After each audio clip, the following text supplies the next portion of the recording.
Saya bisa memastikan salah bila ada yang menuduh Islam itu tidak toleran. Sejarah membuktikan, Islam itu sangat toleran dan sangat menjaga pluralisme. Selamat jumpa di channel saya. Halo, jumpa dengan saya, Sukrisna Kasnawiharja atau yang suka disapa Cak Kris. Saya suka upload materi apa saja di channel ini. Mudah-mudahan bisa menjadi berkah. Silakan like bila suka dan kritik bila tak berkenan. Salam berbagi berkah. Masjid memiliki peranan yang besar dalam menyebarkan ajaran Islam dan mengukuhkan nilai-nilai pokok yang menjadi ciri khas agama ini, seperti keadilan, toleransi, kemudahan, dan menghargai perbedaan. Dalam sejarah masjid, ada sejumlah catatan yang menyuguhkan contoh-contoh perlakuan membanggakan umat Islam terhadap umat lintas agama, yaitu umat Yahudi dan Nasrani serta pemeluk agama yang lain, khususnya ketika masjid didirikan di lingkungan mereka setelah terjadi pembebasan wilayah. Masjid Nabawi menyambut umat Kristiani. Rasulullah pernah menyambut tamu dari penduduk Najran yang tiada lain adalah umat Kristen. Tidak hanya memuliakan tamunya, Baginda Nabi juga mempersilahkan mereka untuk menunaikan ibadah mereka di masjidnya, karena mereka adalah penganut agama saudara Baginda Nabi Muhammad, yaitu Nabi Isa.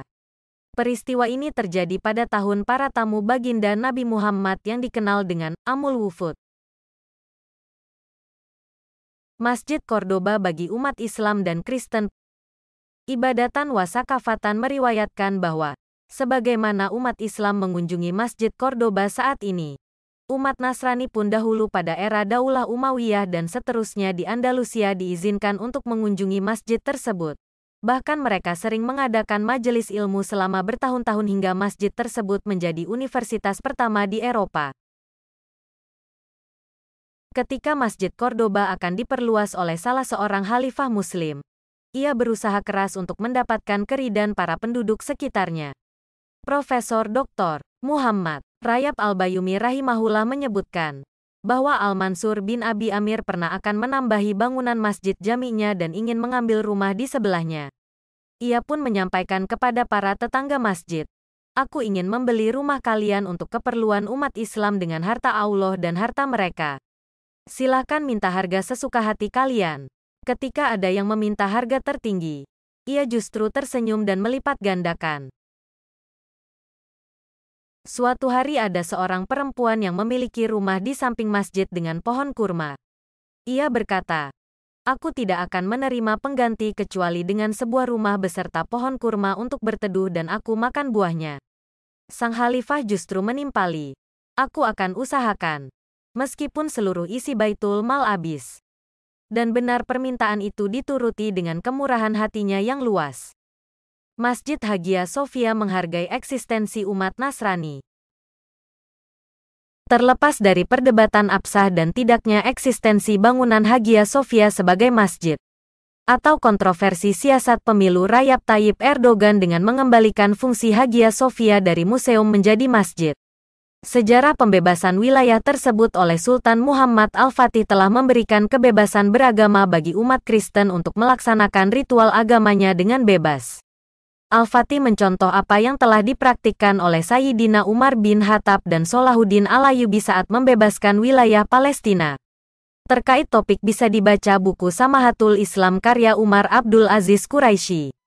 Catatan-catatan ringan di atas menyuguhkan untuk kita bagaimana tingginya nilai toleransi umat Islam terhadap saudara lintas agama. Keberadaan sebuah masjid bagi umat Islam tidak berarti menyingkirkan apalagi dengan paksa atau menimbulkan fitnah rasisme antar pemeluk agama yang berbeda. Islam datang.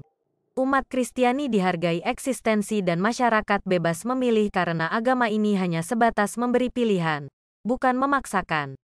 Eksistensi masjid selayaknya benar-benar dibangun atas dasar ketakwaan dan mencerminkan nilai-nilainya, baik secara individu maupun sosial, baik pribadi umat Islam maupun masyarakat umum.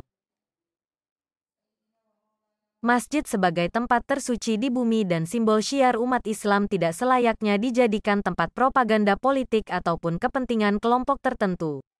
Masjid hendaknya kembali menjadi corong agama dalam mengarahkan opini dan sikap masyarakat Muslim khususnya dalam bingkai toleransi dan pluralisme. Masjid semestinya untuk merangkul, bukan untuk memecah belah. Dan terakhir, selain fungsi ibadah, masjid berperan besar dalam pendidikan dan sosial. Semangat dalam menunjukkan syiar dengan simbol-simbol keagamaan harus dibarengi dengan ruh kebebasan, toleransi, dan menghargai sunnah alam berupa perbedaan. Yang belum juga berlangganan, silakan segera berlangganan channel ini, mumpung masih gratis dan menjadi orang pertama yang tahu ketika channel ini memposting konten baru. Pelanggan juga berkesempatan bergabung dengan 1000 lebih pribadi dengan beragam latar belakang.